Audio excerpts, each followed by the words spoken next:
Good afternoon, folks. It is the afternoon of the day before first day of deer season here at my place. I am way behind on this. Usually I like to get to my tree stand a couple weeks ahead of time and check it out and make sure everything have clear access and stuff so there's nothing stirred up or changed before the season starts. But this was one of those years where I just didn't get it done. So I am sitting in my tree stand. As you can see, my this is another thing I would have changed too. This camouflage skirt that I put on my shooting rail here. It's pretty well shredded, but I'm not going to put a new one on now. That'll spook the deer more than having the old shredded one. Gave me a little bit of extra cover. So that I was a little less visible up here to the deer from the ground. Of course, my head and shoulders still stick up, so I'm plenty visible for any kind of other hunters to worry about. So, but this burlap was pretty cheap stuff. I think it was like $10 for the sheet, and then I just zip tied it on here. But this has been on for about 3 years, I think, so it's in sad shape. But it'll suffice. If you look in the distance, you can see where my car is parked. There's the township road down there. You can see about where I am. This spot where I have my stand is on top of a ridge that runs sort of parallel with the road. Below me, I can see the entire valley between me and the road. I can see across the road up onto the hill and the bank, much of the bank with all the leaves off now. I can see much of the bank. I can see down the ridge, probably a good 7,500 yards. If I shift around here, if I look to the east in the distance, you can see the cornfield. They took the corn off last week, I think it was.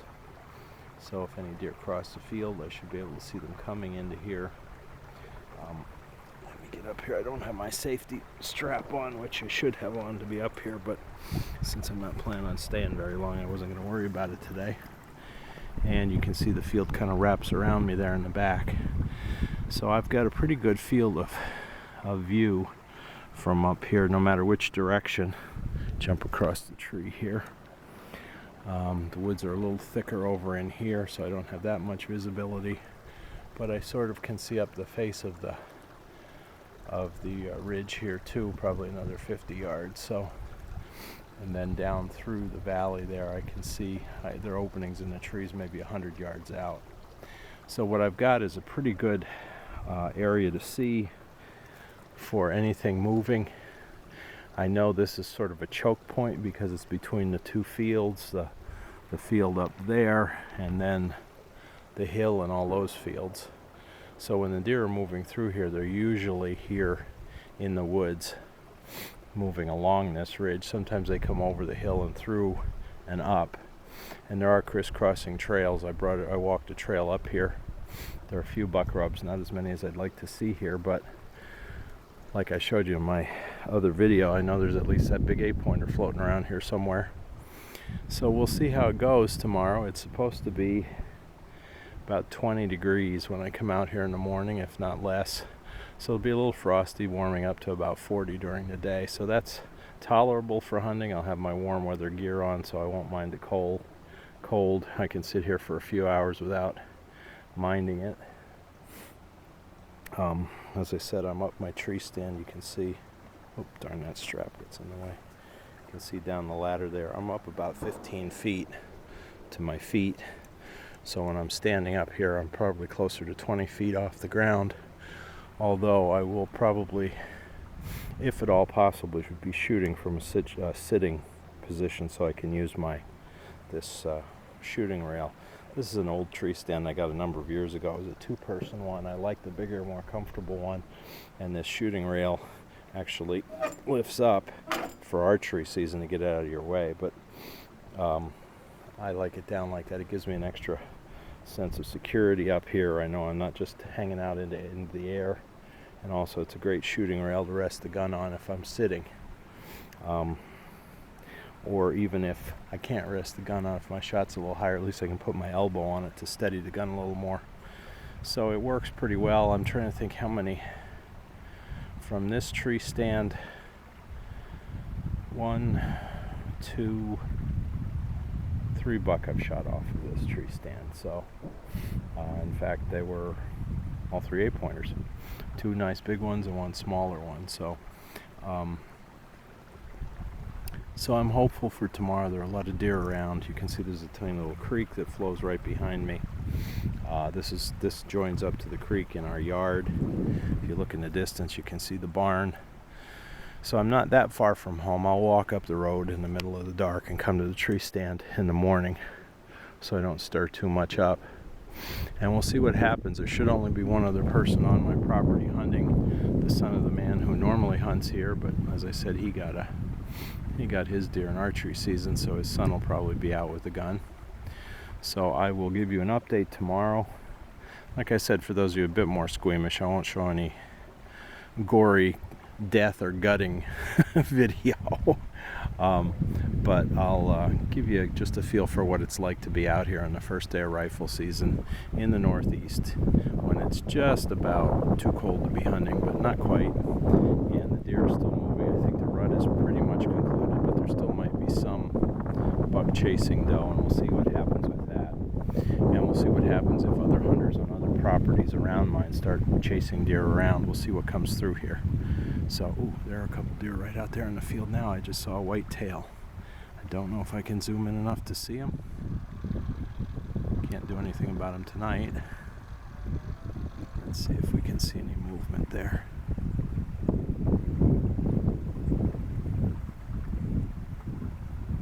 I did see a white tail out there, but I'm not seeing them now. They must be in the thick brush. They are in the field, though. They're not in here. There's another one I see. You can see the white tail moving there, just went behind that tree. Let's see if it comes out. There goes the tail over there.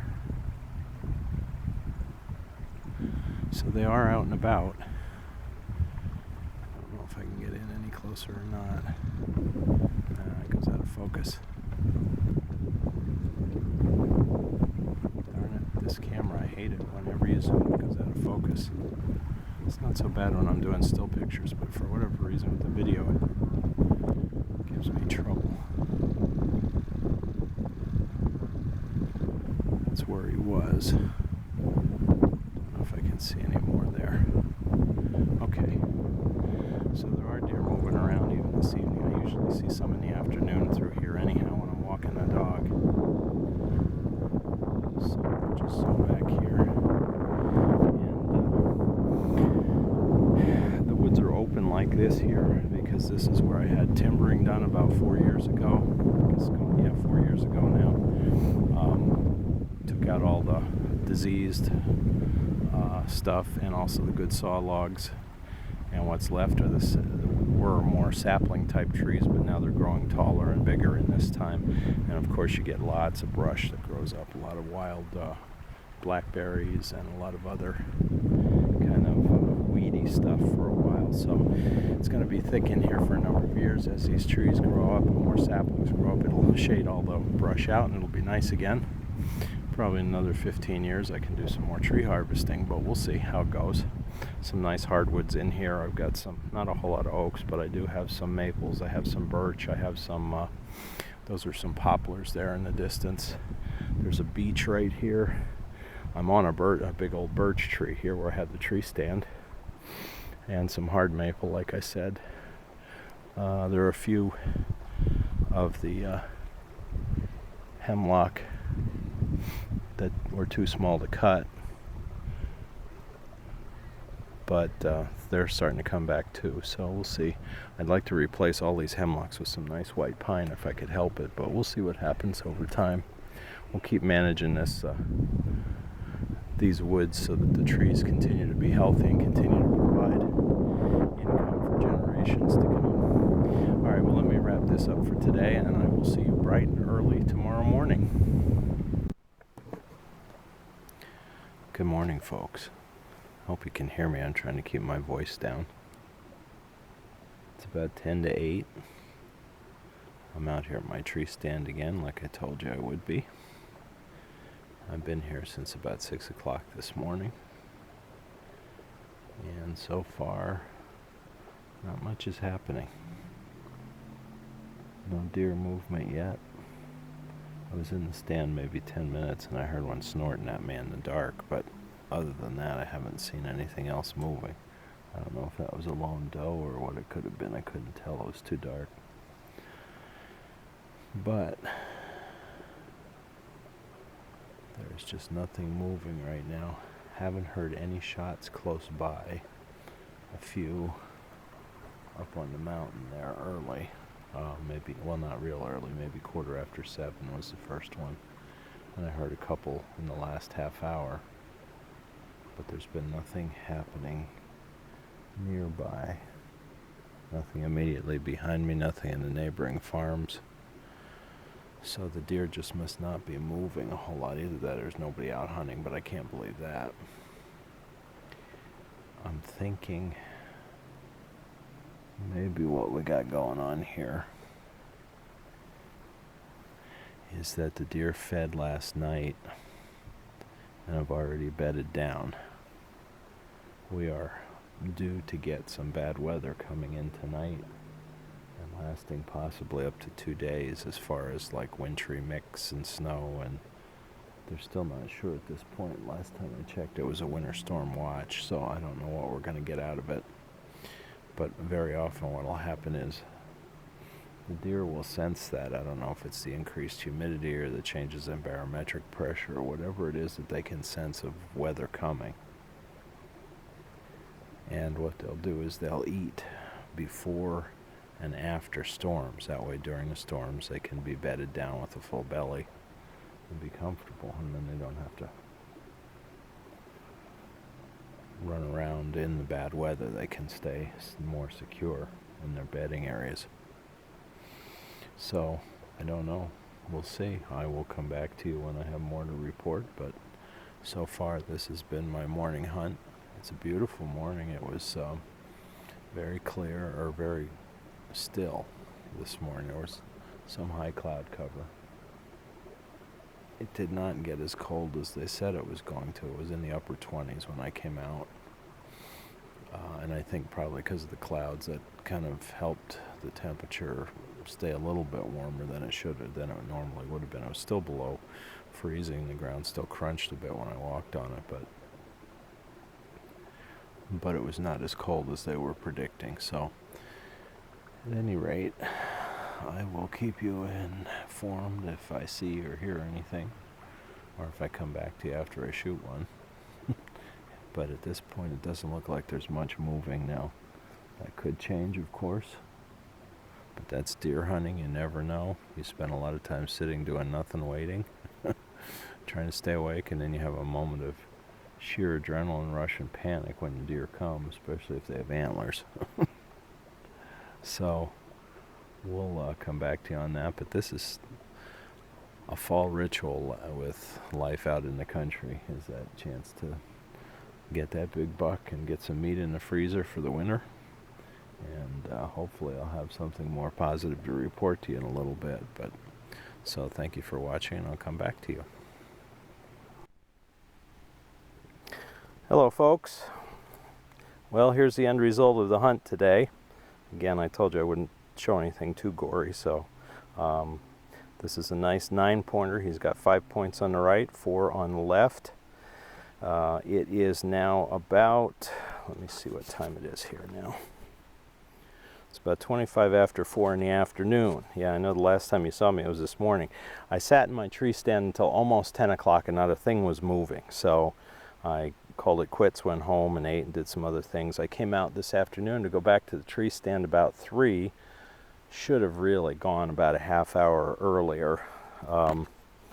But here, I won't keep it on him. But I walked up the road like usual, came through the valley here to walk over to the logging road that's right in front of my tree stand. And I just got to the top of the ridge where the tree stand is on. I was maybe 15-20 yards from the tree stand, and I heard crunch, crunch, crunch, and I looked over up along the ridge, and through the briars I could see the white antlers. But I didn't have a shot. I pulled the gun up, I didn't have a shot, and he came down over the ridge, down into the valley here, and I looked ahead of where he was to see where I had an opening between the trees. I didn't have time to steady the rifle on a tree or anything steady. It was just a hand shot, you know, a handheld shot with the rifle, about 75 yards. I knew I hit him, and then I lost him in the heavy brush, so I started tracking him, and he ended up here, maybe, oh, this is maybe 30 yards from where I shot him. So he didn't go too far, which is what I like. I don't like them to continue to, you know, bleed, and you have to track them, and I like it to be over quickly and as painlessly as possible whenever I can. But at any rate, so this means there is going to be meat in the freezer this year. Be a nice little rack. I don't know if I'll get it mounted or not. It looks, maybe I will. We'll see. This is only my second 9-pointer. I have, the other one I got was smaller than this. I have 2 good size 8-pointers, and then from there and a good size 7-pointer, and then in between there's some others that were smaller. So, but at any rate, this is life out in the country. It's starting to get dark now. I've got to get him field dressed, which means removing the entrails. That's to preserve the meat, of course. I'll just leave them out here in the woods. That'll be food for other critters. Nothing goes to waste in nature. And then I've got to get him home and to the butcher tonight, and then it will be in a few weeks. Oh, things like steaks and back straps and venison bacon, maybe some meat sticks. There's a variety of stuff that the butcher does that we like. So, and hamburger, we'll get the rest ground up in the hamburger. Just a cooking tip for anybody who might be watching. If you mix venison hamburger with either 50-50 with beef hamburger, or maybe 75 venison, 25% ground up pork sausage, that makes an excellent tasting meat, whether you're going to do it in a casserole or a meatloaf or burgers, whatever.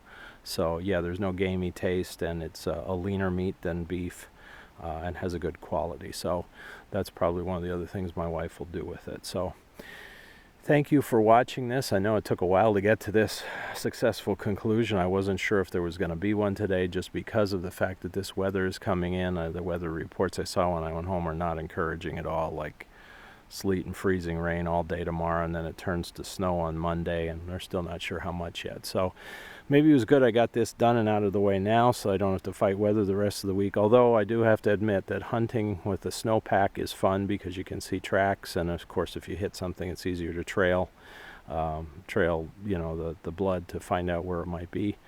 But again, another year that I don't have to worry about this. So thank you for watching, and I hope this wasn't too shocking for anybody. But you know, if you live out in the country, hunting is part of life. It has been since, you know, the first Native Americans came to this continent thousands of years, at least a few thousand years ago. You know, the white-tailed deer is more than plentiful. They're nowhere going to be close to being extinct. There are actually more white-tailed deer in the United States today than there were when the Pilgrims came. And part of that has to do with the fact that logging has reduced the old-growth forests, so you get much more thick brush like this. So they have far more cover to hide from predators and enemies. And also with all the farming, their diet has improved greatly. They don't have to eat, you know, acorns and berries and branches from hemlock trees to survive. They can go right into the cornfield or the soybean field or the alfalfa field and eat a high-quality diet. So that's part of what's happening. And all we're doing is thinning the herd. This one will help my son, because it's one less mouth that's going to be eating his crops. So at any rate, I don't have to justify myself, but I'm just explaining the other side of the argument here that you don't hear in the national news. So thank you for watching. Please subscribe to our channel if you haven't. Please hit the notifications bell so that when we put more videos up, you can be notified right away. And also tell your friends and family about country living on a shoestring. You never know what you're going to see next. Thank you.